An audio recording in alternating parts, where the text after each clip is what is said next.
whatever nonsense he was talking about. I never understood what it was at the time, but it always happened to me in the same spot. I would be rolling down the track at high speed, and then I'd hit a bump.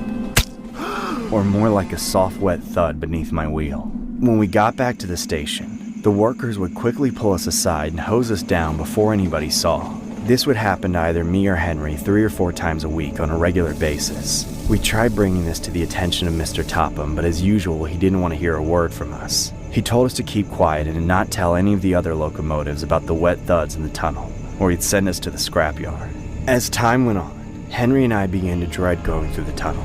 We had our suspicions about what those thuds could be, but we never knew for sure until one night.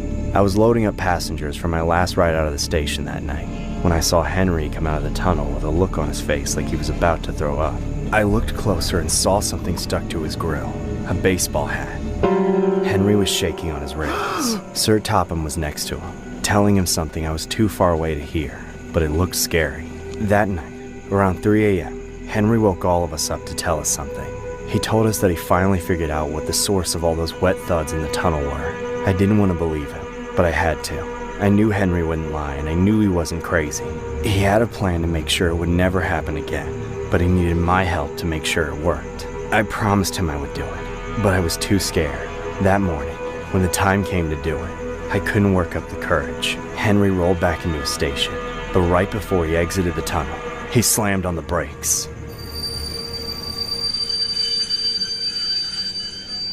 I was supposed to leave the station and go into the other tunnel so they would both be blocked. That way no trains could go through. But I froze. I couldn't do it. The way Henry looked at me then, I'll never get it out of my head. I knew he would never forgive me for betraying him. A moment later, Sir Topham stormed up to Henry and started screaming at him.